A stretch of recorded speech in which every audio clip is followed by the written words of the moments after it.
ذالکم خیر لکم عند بارئکم، آپ نے فرمایا تم ایک دوسرے کو قتل کرو، یہ تمہارے پیدا کرنے والے کے نزدیک تمہارے لیے بہتر ہے، یعنی دنیا میں تم سزا پالو گے، آخرت کی سزا سے بچ جاؤ گے۔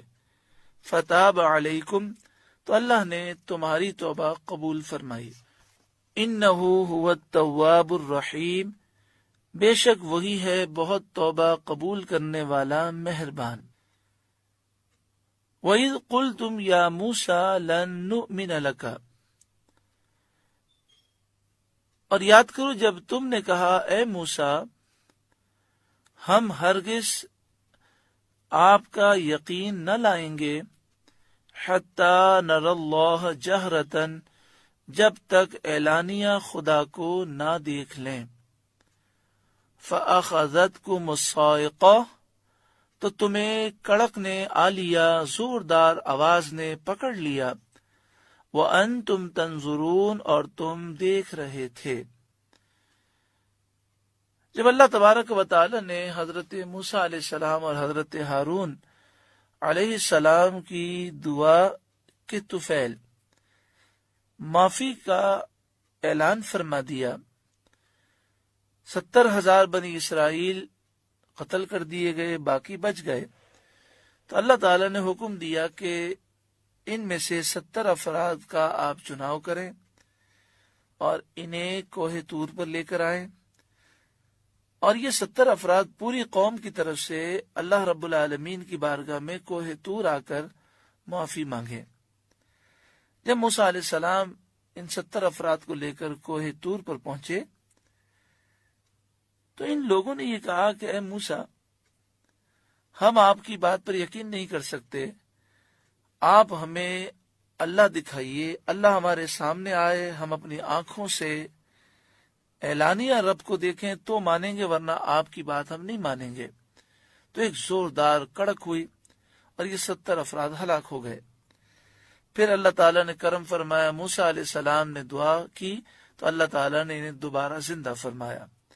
آگے ارشاد فرمایا، ثم بعثناکم من بعد موتکم، پھر تمہارے مرنے کے بعد ہم نے تمہیں دوبارہ زندہ کیا، لعلکم تشکرون، تاکہ تم شکر کرو، احسان مانو۔ اگلی آیت کریمہ میں ایک اور نعمت کا ذکر ہے۔ دیکھیں بنی اسرائیل پر کی جانے والی نعمتوں کا بار بار ذکر ہے، اور یہ قرآن پاک ہمارے لیے بھی نصیحت ہے۔ امت محمدیہ صلی اللہ علیہ وآلہ وسلم جب تک نعمتوں کی شکر گزار رہی، اللہ نے اسے عروج دیا۔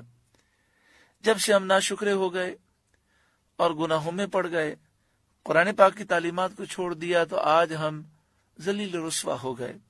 اللہ تعالی ہمیں شکر کی اور فرمانبرداری کی توفیق عطا فرمائے۔ اگلی آیت کریمہ میں اس نعمت کا ذکر ہے کہ حضرت موسیٰ علیہ السلام کو یہ حکم ہوا کہ ملک شام جو حضرت ابراہیم علیہ السلام اور ان کی اولاد کا مدفن ہے، اسی میں بیت المقدس ہے۔ یہ پہلے بھی شاید عرض کیا گیا کہ یہاں جو تفاسیر میں ملک شام کا ذکر ہے، یہ پرانا شام ہے جو بہت وسیع علاقہ رکھتا تھا۔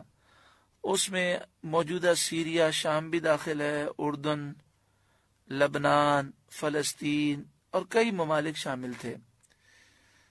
تو بنی اسرائیل کے لیے حضرت موسیٰ علیہ السلام کو یہ حکم ہوا کہ ملک شام جہاں حضرت ابراہیم علیہ السلام کا مزار بھی ہے اور آپ کی اولاد کے مزارات بھی ہیں، اسی میں بیت المقدس بھی ہے، اس پر قوم عمالقہ نے قبضہ کیا ہوا ہے۔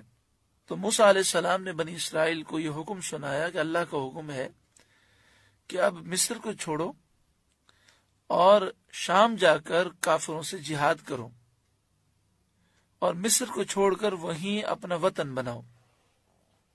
اب چونکہ فرعون کی ہلاکت کے بعد بنی اسرائیل کو مصر میں ساری نعمتیں مل گئی تھیں، فرعونیوں کے محلات، ان کے بنگلے، ان کے باغات، سب پر بنی اسرائیلیوں کو قبضہ حاصل تھا، تو وہ ایک آرام کی زندگی گزار رکھے تھے، تو انہوں نے کہا کہ یہ جہاد تو بہت زیادہ شاق ہے، اب ہمیں کیا ضرورت ہے کہ ہم ملک شام کے لیے جہاد کریں، تو ہم یہاں مصر میں آرام سے بیٹھے ہیں۔